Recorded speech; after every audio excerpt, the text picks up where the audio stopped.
जय श्री राधे राधे दोस्तों, आप सभी का आपके अपने YouTube चैनल अध्यात्म भक्ति में बहुत बहुत स्वागत है। आइए आज आप सब सुनेंगे सोमवती अमावस्या व्रत की संपूर्ण कथा।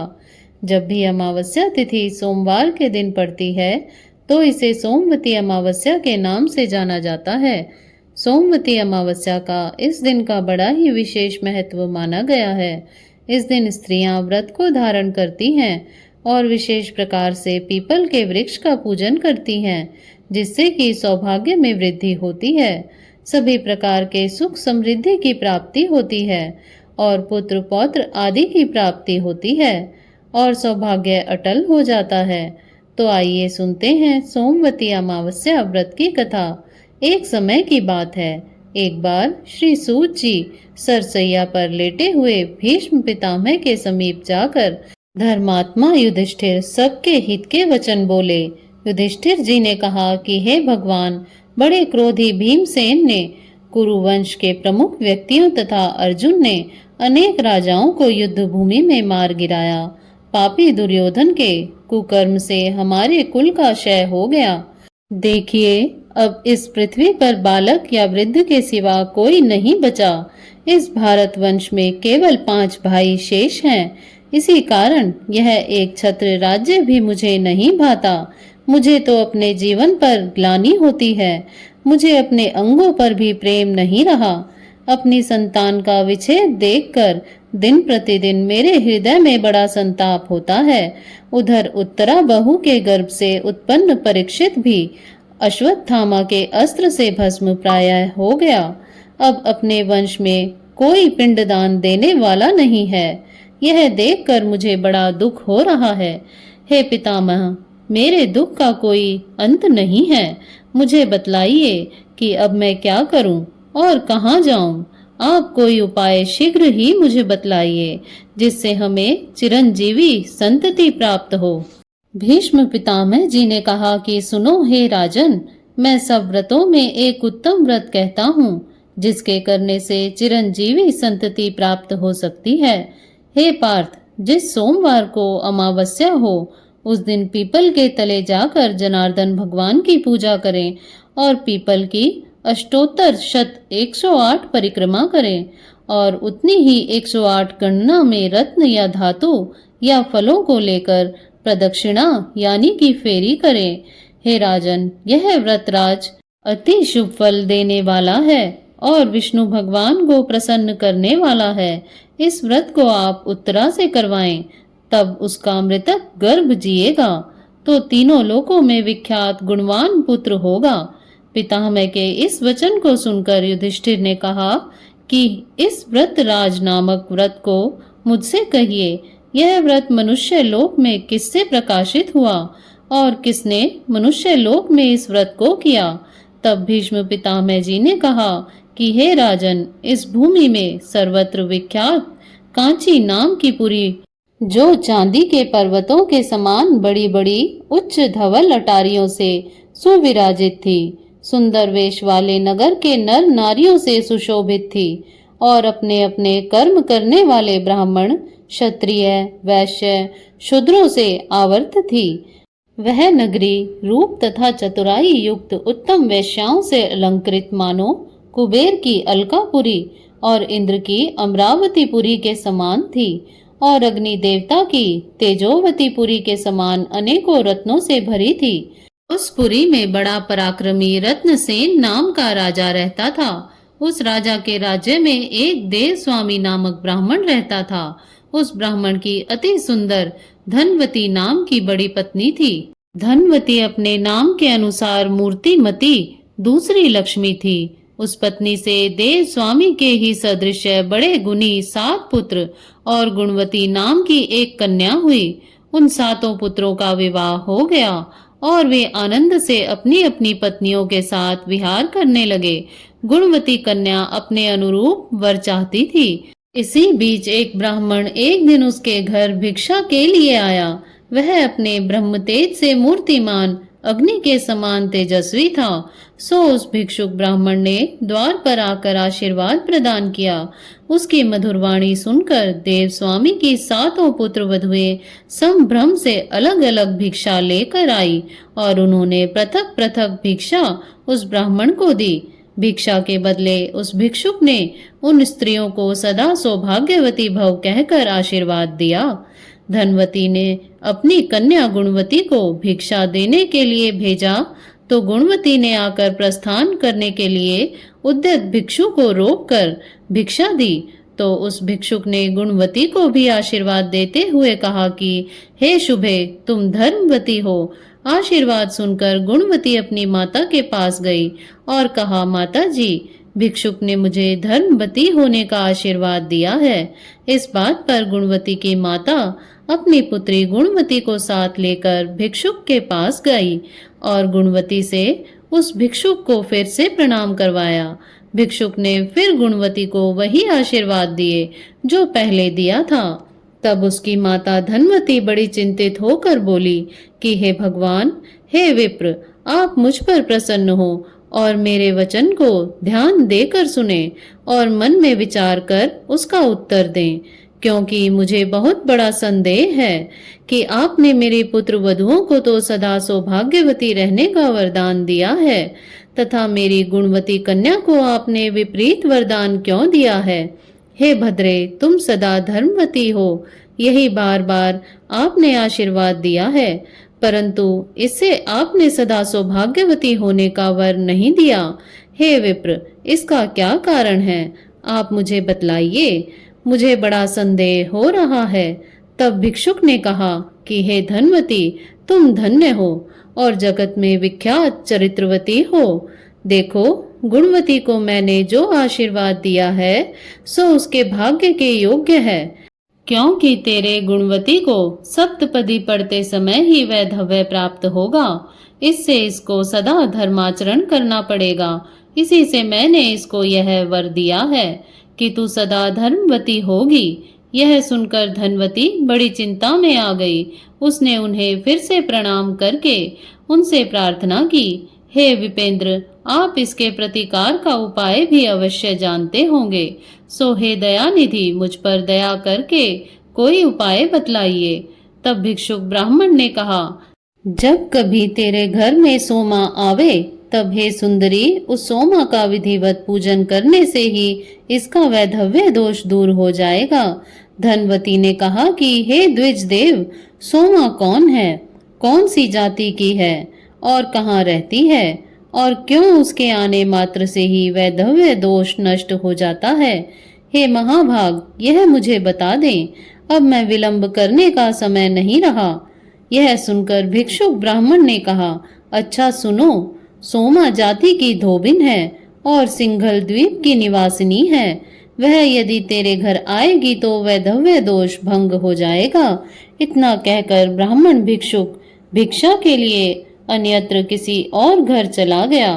तब धनवती ने अपने पुत्रों से कहा कि हे पुत्रों, तुम्हारी बहन गुणवती का सोमा के आगमन मात्र से ही वैधव्य दोष दूर हो जाएगा। सो जिसको पिता की भक्ति तथा माता के वचन का ध्यान हो, वह अपनी बहन को साथ लेकर सोमा को लाने के लिए जाए।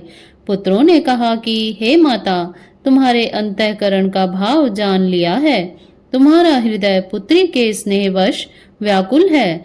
यही कारण है कि तुम पुत्रों को सोमा को लाने के लिए दुर्गम स्थान में भेज रही हो, क्योंकि उस मार्ग में 100 योजन विस्तृत दुर्लभ दुस्तर समुद्र पड़ता है और उसे पार करके जाना आना साधारण काम नहीं है। हम यहाँ से जाने में सर्वथा असमर्थ हैं। देव स्वामी ने कहा कि मैं 7 पुत्रों का पिता होकर भी निपुता अच्छा होता। कोई मत जाओ, मैं स्वयं ही सिंह द्वीप जाऊंगा और पुत्री का वैधव्य नाश करने वाली सोमा को जैसे बनेगा वैसे लेकर आऊंगा। कुपित पिता देव स्वामी के वचन सुनकर उस समय शिव स्वामी नाम के सबसे छोटे पुत्र ने कहा कि पिताजी, आप इस तरह कुपित ना हो और ऐसा वचन मत कहें। भला मेरे रहते सिंघल द्वीप जाने का दूसरा किसमें सामर्थ्य हो सकता है। सो आप क्रोध त्याग दें। मैं ही गुणवती बहन को साथ लेकर सिंघल द्वीप को जाऊंगा। ऐसा कहकर शिव स्वामी उठा और पिता को प्रणाम करके अपनी बहन गुणवती को साथ लेकर सिंघल द्वीप को चल पड़ा। वह बहुत दिनों में जाकर समुद्र के तीर पर पहुंचा और समुद्र को पार करने के लिए शिव स्वामी ने बहुत प्रयत्न किए। शिव स्वामी ने अपने समीप में ही एक बड़ा भारी वट का वृक्ष देखा। उस वृक्ष के खोते में गिद्ध के बच्चे रहते थे। उसी के नीचे बैठकर शिव स्वामी और गुणवती ने वह दिन बिता दिया। उसी समय वह गिद्ध बच्चों के लिए चारा लेकर आया और उन बच्चों को चुगाने लगा। पर उस दिन श्रावकों ने गिद्ध से चारा नहीं खाया। वह चिंताकृत मन वाले बच्चों से गिद्ध ने कहा कि हे पुत्रों, तुम भूखे होकर भी आज चारा क्यों नहीं चुग रहे हो? मैं तुम्हारे लायक कोमल और ताजा मांस लाया हूँ, फिर भी तुम नहीं खाते हो। तब बच्चों ने कहा कि सुनिए पिताजी, आज वृक्ष के नीचे 2 मनुष्य बैठे हुए हैं, उनके खाए बिना हम भला भोजन कैसे कर लें? बच्चों के ऐसे वचन सुनकर गिद्ध का हृदय भर आया और उन दोनों के पास आकर उसने कहा कि हे द्विज, तुम्हारा काम हो गया। मैं स्वयं तुम्हारा काम करूंगा। जो काम हो सके वह मुझसे कहो और कुछ भोजन कर लो। शिव स्वामी ने कहा कि मैं इस समुद्र के पार सिंघल द्वीप को जाना चाहता हूँ और यही इच्छा है कि इस गुणवती का वैधव्य नष्ट करने वाली सोमा चली आवे। वह गिद्ध बोला, मैं कल प्रातः ही तुमको इस समुद्र के पार पहुंचा दूंगा और सोमा नाम वाली रजकी का घर भी मैं सिंघल द्वीप में ही दिखा दूंगा। तब रात्रि बीतने और सूर्य के उदय होने पर उस वेगवान गिद्धराज ने शिव स्वामी तथा गुणवती को समुद्र के पार ले जाकर पहुंचा दिया। वे दोनों सिंघल द्वीप में जाकर सोमा धोबन के घर के समीप ही टिक गए। तब वे दोनों नित्य प्रातः काल के समय सोमा के आंगन को झाड़ू बुहार कर लीपने लगे। इस प्रकार प्रतिदिन बुहार देते और लीपते लीपते 1 वर्ष समय बीत गया। एक दिन सोमा ने अपनी पुतहू तथा पुत्रों को बुलाकर पूछा कि यहाँ आंगन में बुहारी कौन दे जाया करता है और कौन लीप जाया करता है, यह मुझको बतलाओ। तब वे बोले कि हमने तो कभी नहीं बुहार लगाई और ना ही लीपी है। यह सुनकर सोमा को बड़ा विस्मय हुआ। इस बात की बहुत कुछ तलाशी की। तब एक दिन उस धोबन सोमा को प्रातः काल के समय ब्राह्मण की पुत्री को आंगन में झाड़ू लगाते हुए देखा। उसी दिन उसके भाई को आंगन में गोबर से लेपते हुए देखा। तब सोमा ने उनसे पूछा कि तुम कौन हो? तब उन्होंने उत्तर दिया कि हम दोनों ब्राह्मण हैं। तब सोमा ने हाय हाय कहकर और कहा कि तुमने तो मुझे भस्म कर दिया। तुम दोनों ब्राह्मण होकर भी मेरे घर में झाड़ू लगाते हैं और लेपते हो। हाय, मैं इस पाप से कैसे कौन सी गति पाऊंगी, क्योंकि मैं तो जाति की धोबन हूँ और आप ब्राह्मण हैं। तुम ब्राह्मण होकर मेरे घर में बुहारी देते हो। यह नीति विरुद्ध काम तुम क्यों करते हो? तब शिव स्वामी ने कहा कि यह मेरी गुणवती नाम की सुमध्यमा बहन है। इसके भावर पड़ते ही वैधव्य होना लिखा है, सो तुम्हारे समीप होने से इसका वैधव्य नष्ट हो जाएगा। इसलिए मैं अपनी बहन गुणवती को लेकर तुम्हारी सेवकाई करने के लिए आया हूँ। सुमा ने कहा, बस तुम आज से ही यह काम मत करो। मैं तुम्हारी आज्ञा से जहाँ तुम कहोगे वहाँ चलूंगी, तुम्हारी आज्ञा पालन करूंगी। ऐसा कहकर घर में जाकर सती सोमा ने अपनी पोतहू से कहा कि मैं यहाँ से इनके साथ जा रही हूँ। आज से यदि कोई भी प्राणी मेरे राज्य में मरे तो तुम उसकी रक्षा करना। जब तक मैं ना आऊं तब तक किसी के कहने से अग्नि में जलाना नहीं। तब उनकी पुत्र वधुओं ने अपनी सास की बात को अंगीकार कर लिया और सोमा वहां से चलकर महासागर के पास आई और उसने क्षण भर में समुद्र के पार पहुंचा दिया। तदंतर वह स्वयं आकाश मार्ग से उड़कर क्षण में समुद्र को पार कर गई। तब वे तीनों एक निमेष में कांचीपुरी में आ पहुंचे। तब धनवती ने सोमा को आई हुई देखकर प्रसन्न मन से उसकी पूजा की। इसी बीच शिव स्वामी भी देशांतर से अपनी बहन के वर पाने की इच्छा से उज्जैनी नाम की नगरी में चला गया। वहां से देव शर्मा ब्राह्मण का पुत्र रुद्र शर्मा, जो कि बड़ा गुणी था, उसे अपनी बहन गुणवती के वर हेतु वर लाया। तब रज की सोमा के समक्ष गुणवती का रुद्र शर्मा के साथ विवाह होने लगा। तब सुंदर नक्षत्र तथा सुंदर लग्न से देव स्वामी ने रुद्र शर्मा को अपनी कन्या दान कर दी। तदंतर जबकि विवाह मंत्रों से अग्नि में हवन किया जा रहा था, तो भावर पड़ते ही गुणवती का वह रुद्र शर्मा मर गया। यह दशा देखकर घर के सभी लोग रोने लगे, पर सोमा को कुछ भी आकुलता नहीं हुई और उन लोगों के रुदन से बड़ा ही कोलाहल मच गया। तत्काल उस सोमा रजकी ने गुणवती के लिए व्रत राज के पुण्य के संकल्प करके उसे दे दिया, जो कि अब मृत्यु का विनाशक था। उस व्रतराज के प्रभाव से रुद्र शर्मा तुरंत सोए हुए के समान जाग उठा। इस प्रकार उस विवाह कार्य को समाप्त कर तथा व्रतराज का उपदेश देकर उसने धनवती से आज्ञा मांगी। इस प्रकार सोमा धोबी मरे हुए उस ब्राह्मण को जियाकर हर्ष से पूर्ण मनोरथ होकर अपने घर को लौट गई। इसी बीच सोमा के घर में पहले उसके पुत्र मरे, बाद में उसका स्वामी मर गया और इसके पश्चात उसका दामाद स्वर्ग सिधार गया। सोमा के आने के बाद ही सोमवार युक्त अमावस्या तिथि आ पहुंची, जो मृत संजीवनी तिथि कहलाती है। इसी समय सोमा ने कहीं जल के समीप खड़ी एक वृद्ध स्त्री को देखा, जो रुई के बोझ से दबी हुई जा रही थी। वह बड़ी दुखी होकर बुरी तरह से रो रही थी।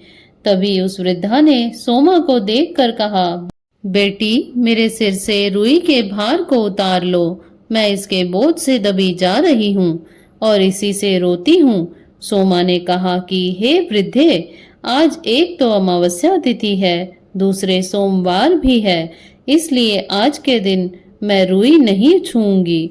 मेरा आज के दिन का यह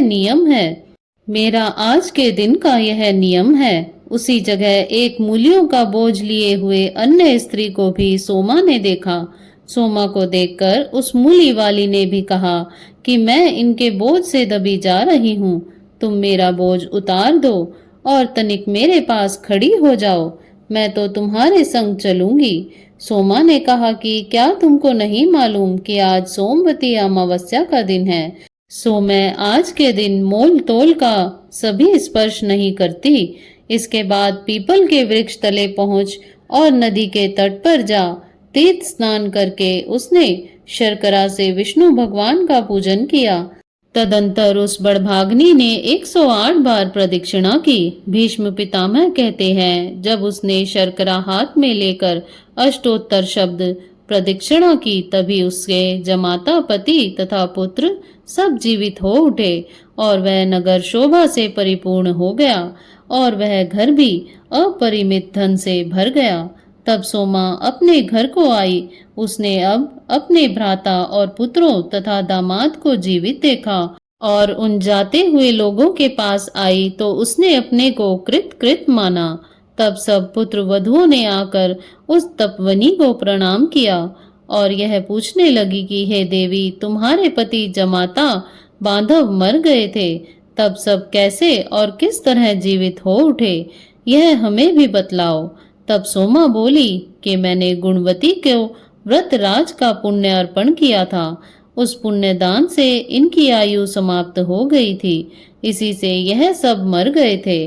फिर मैंने तूल को तथा मूल को जो नहीं छुआ, और हे पुत्र वधुओं, जो पीपल में विष्णु का पूजन करके शर्करा को हाथ में लेकर अष्टोत्तर शत यानी कि 108 बार प्रदक्षिणा की, इस पुण्य के प्रभाव से पति, जमाता तथा पुत्र फिर से जीवित हो उठे।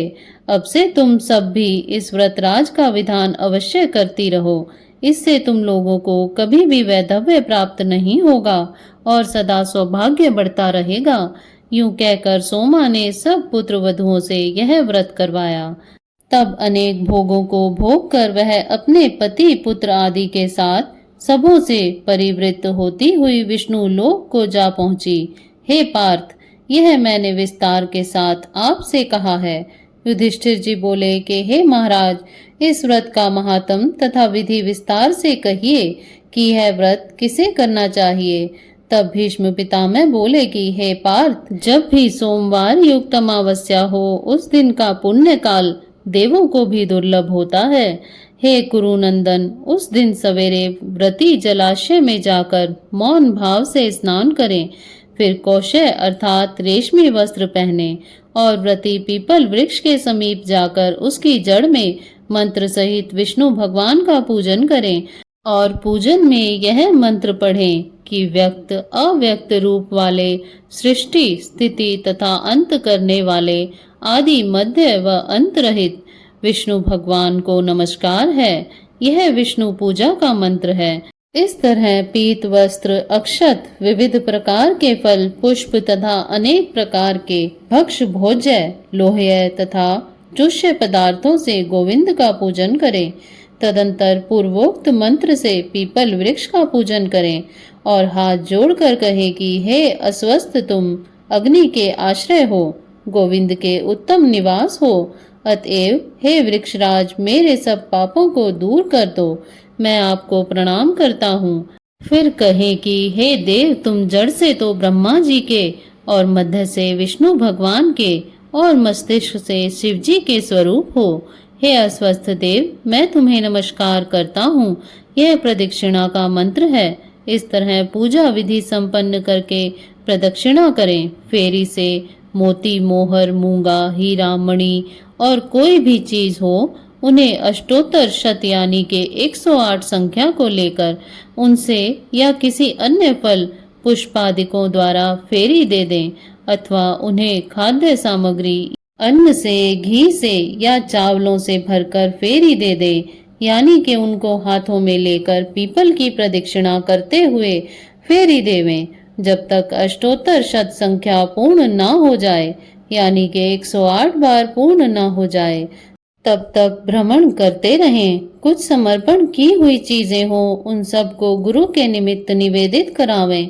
फिर सुवासिनियों का सोमा की प्रसन्नता के लिए पूजन करें और ब्राह्मणों को अन्नदान देकर मौन भाव से स्वयं भी भोजन करें। हे भूप, इस प्रकार से मैंने व्रतराज की विधि आपसे कह सुनाई है, सो आप भी द्रौपदी, सुभद्रा और उत्तरा से इस व्रत को करवाइए। इस व्रतराज को करने से उत्तरा के गर्भ का मरा हुआ बालक फिर से जी उठेगा। तब युधिष्ठिर ने पूछा, जो स्त्री स्वल्प धन वाली तथा मोती, मोहर, रूपा आदि से रहित हो, उसे व्रतराज का फल कैसे प्राप्त होगा? यह आप मुझसे कहिए। तब भीष्म पितामह जी बोले कि हे राजन, फल, पुष्प, भक्ष तथा वस्त्र आदिकों से ताम्र पात्र अथवा एक एक सुपारी भी प्रदक्षिणा की जा सकती है, तब भी व्रती को बराबर फल मिल जाता है। इसका प्रयोजन यह है कि पीपल की फेरी खाली नहीं होती। हे नरेंद्र, इस व्रत को तथा विष्णु के पराक्रम को तुमने सुन लिया है। जो स्त्री पति, पुत्र तथा धन चाहती हो, वह अवश्य यह व्रत करे। इसमें किसी बात का विचार नहीं करना चाहिए। तब भीष्म पितामह जी ने कहा कि हे पार्थ, अब इसके उद्यापन की विधि मैं कहता हूँ, जिसके बिना व्रतराज की पूर्ति नहीं की जा सकती। पहले सर्वतोभद्र बनावें और उनके मध्य में एक उत्तम कलश को स्थापित करें। तदंतर स्वर्ण का एक पीपल वृक्ष और पंचरत्न की बेदी बनावें। उस पीपल वृक्ष की जड़ से विष्णु भगवान की चतुर्भुजी तथा लक्ष्मी जी एवं गरुड़ की स्वर्णमय मूर्ति बनावें। यह प्रतिमा एक मासे से लेकर पल भर तथा पल भर तक होनी चाहिए। षोडशोपचार से उनका पूजन करें। जैसे कि अपना विभव विस्तार हो, वैसा ही नैवेद्य, पुष्प, धूप, दीप निवेदित करें। रात्रि में जागें। सवेरे पीपल की लकड़ियों से खीर तथा तिलों से होम करें। तदंतर विष्णुरूपी चक्रवे में इन वैदिक मंत्रों से हवन करें। हवन के बाद पूर्णाहुति करके आचार्य का पूजन करें और उनको दुग्धवती गौ दान करके देवें। तब सभी सभासद ब्राह्मणों को वस्त्र भूषण आदिकों से पूजन करके 12 ऋषियों का पूजन कर घी तथा खीर से उन्हें भोजन करावें। तब उसको जनेऊ तथा वस्त्र युक्त दक्षिणा देकर दंडवत प्रणाम कर प्रार्थना करने के बाद उन्हें विदा करें। उद्यापन पहले छठे या 12वें वर्ष में करने से वृद्ध राज का यथोक्त फल प्राप्त होता है। इसके बाद दक्षिणा सहित वह प्रधान पीठ दान करके आचार्य को देवें और उनके मुख से अच्छिद्र कहवाकर स्वयं भी मौन भाव से भोजन करें। इस प्रकार से श्री भीम विश्वोत्तर पुराण श्री सोमवती अमावस्या व्रत कथा पूर्ण हुई। तो बोलिए प्रेम से भगवान विष्णु की जय, भगवान भोलेनाथ की जय, माता पार्वती की जय। इसी प्रकार से ज्ञानवर्धक जानकारियां प्राप्त करते रहने के लिए, व्रत पूजा आदि के बारे में जानने के लिए तथा कथा को श्रवण करने के लिए यदि आप चैनल पर पहली बार आए हैं तो चैनल को सब्सक्राइब कर लें ताकि आने वाली वीडियो की नोटिफिकेशन आपको समय से मिलती रहे।